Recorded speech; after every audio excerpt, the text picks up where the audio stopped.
What is going on, my good people? This is your main man Ben here. Today guys, we got a comparison between two microphones that change the podcasting game for me. We're going to have a long-term review of the ElectroVoice RE320. This microphone right here is amazing. I have been lucky enough to own one in a good deal as well, versus the Rode Procaster microphone.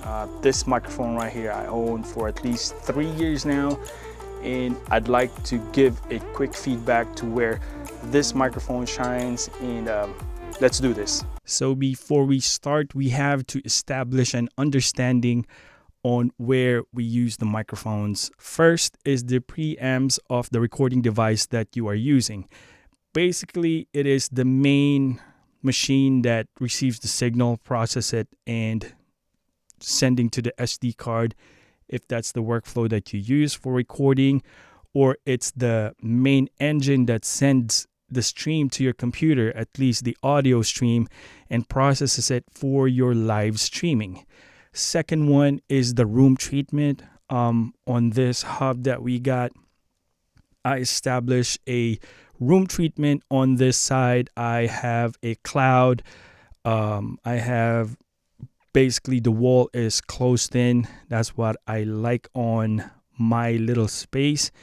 Third is the voice. So the voice is our main instrument, the tool that each person has different types of frequency.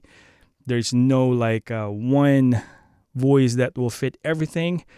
On different mics, it will sound awesome, and in some, it will be not that awesome. So we established the 3 points: preamps quality, room treatment, and your voice. This is the ElectroVoice RE320.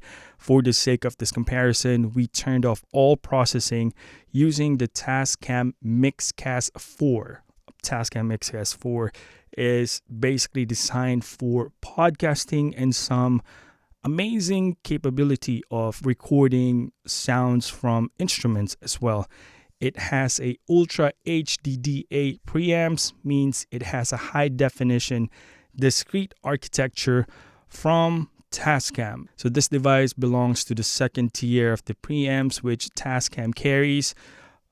It's, I would say, not the pro level, but it is a entry pro level. Probably say it's safe to compare it with the original Rodecaster Pro 1 in terms of quality of the mic preamps. This is the sound quality of the RE320.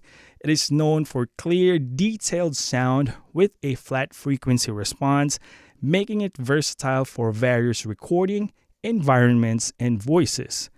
The main thing for technology that the ElectroVoice inserted on this microphones is the variable D technology that is designed to help minimize proximity effect. So meaning proximity effect is that when I am speaking towards on the distance of the microphone where the capsule is, if I go closer, it's not going to be that warm.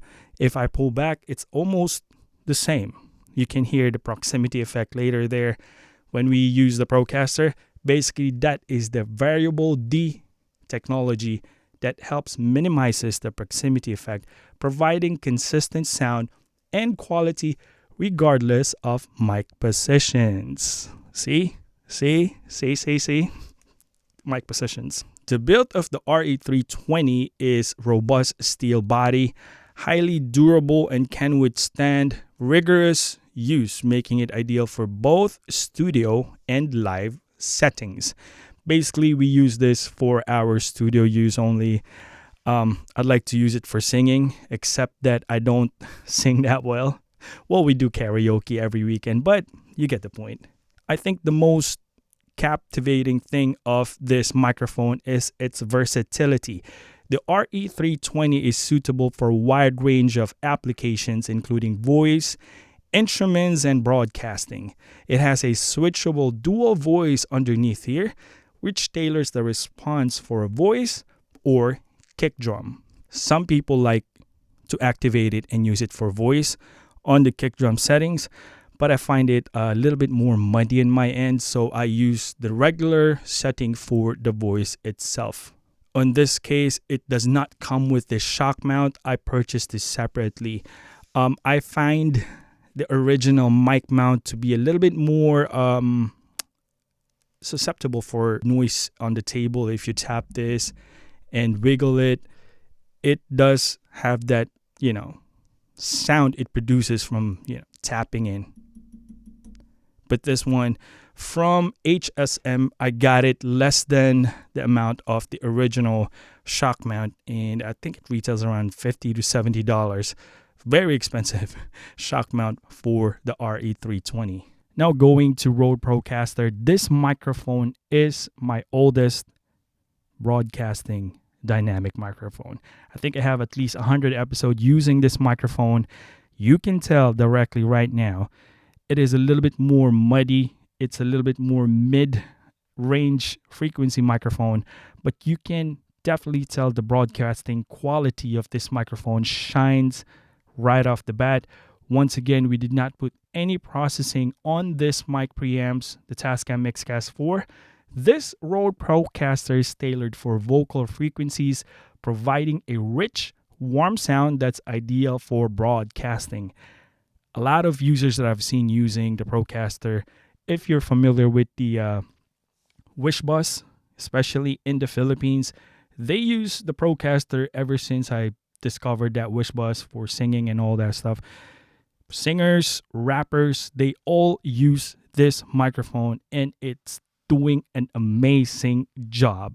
From hip hop to R&B to rock and roll to balladeers, every single one that has talent sang inside that bus used this microphone, and it came out really, really well. Once again, it boils down to the processing prowess that you possess, and the mic preamps where you run these microphones. The durability of this one, it's all metal. It comes with Rode 10 years warranty. So if you are the original owner, you registered it with Rode, it will clock you in 10 years warranty. No questions asked. If it fails on you, create a warranty invoice and send it to Rode. They will repair or replace it for you. Now, this microphone has a built-in pop filter like the RE320, but this one right here has a screwable on top of it. You can remove the mesh. I do have a review on that one. You can replace the foam inside easily, or you can add more if you don't want to put a foam pop filter on top of the microphone.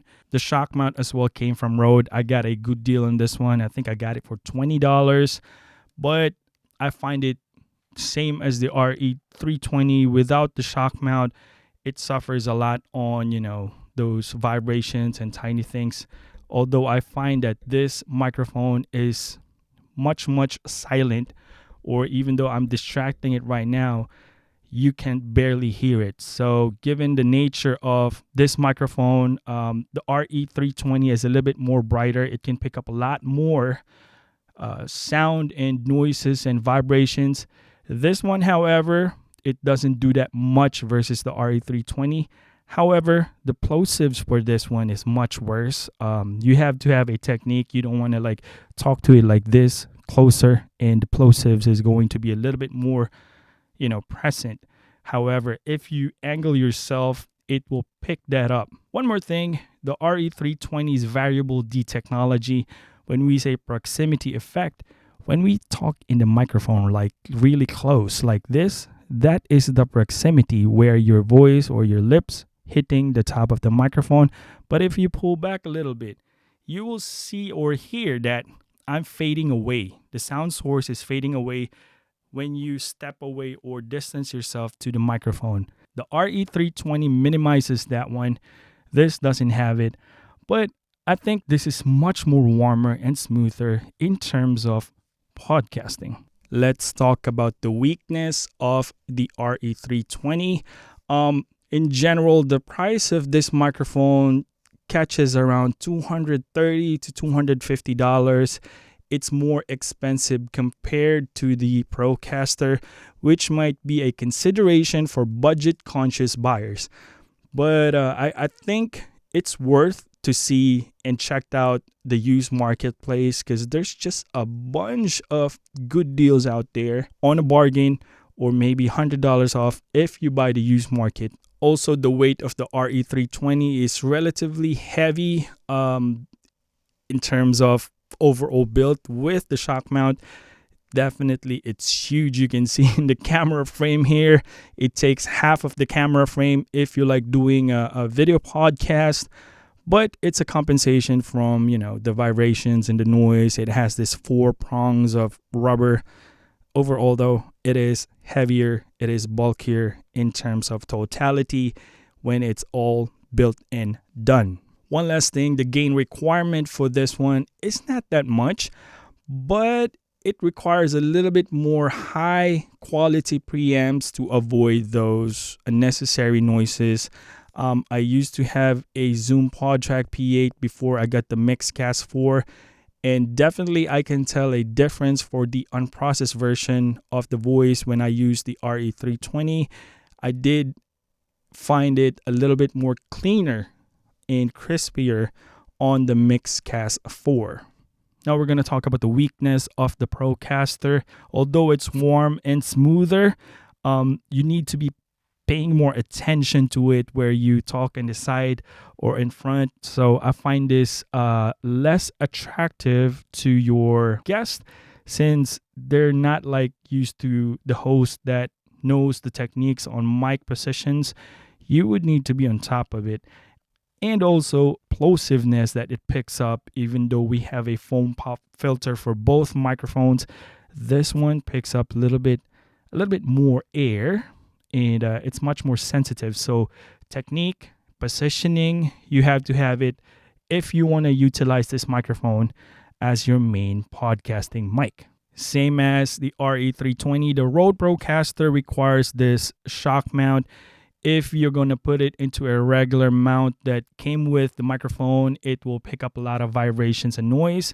Although you can get the microphone shock mount for less than, I would say, half of the RE320.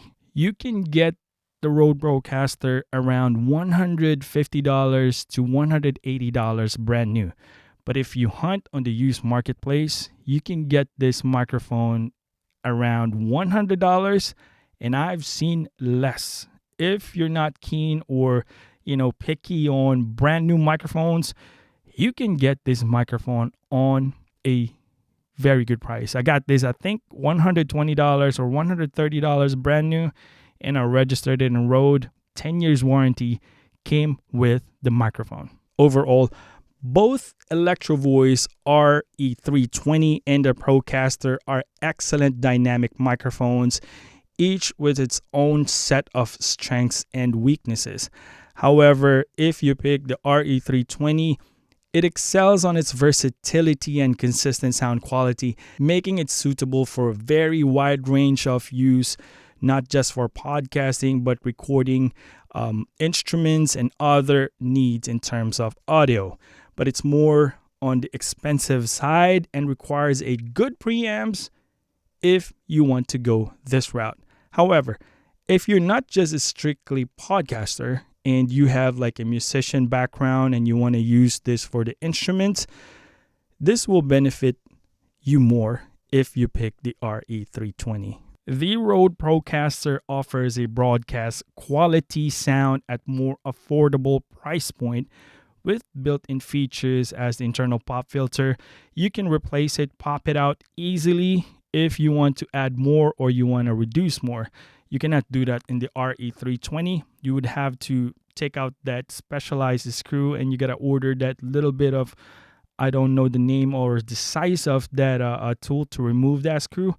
But there's just a lot of things that you need to do to remove that foam filter inside the microphone body. But this one right here, it's easily screwable. It's accessible in a matter of seconds. And the warm tone, almost neutral frequency response of this microphone, very versatile. I mainly use this microphone for DJing, streaming. It's a little bit more forgiving on the background noise. It is a bit more forgiving versus the RE320. Overall, I like both microphones. It has earned the reputation in my mic cabinet. I'm gonna own this forever. Choosing between the two will depend on your specific needs, budget, and recording environment. All boils down to the three requirements that we talked about: quality of the preamps, the recording environment that you're using the microphone, and most importantly, your voice. But other than that, guys, I hope I was able to help out. Don't forget to hit the like and subscribe button. Always remember, God is good all the time. This is your main boy. Peace out.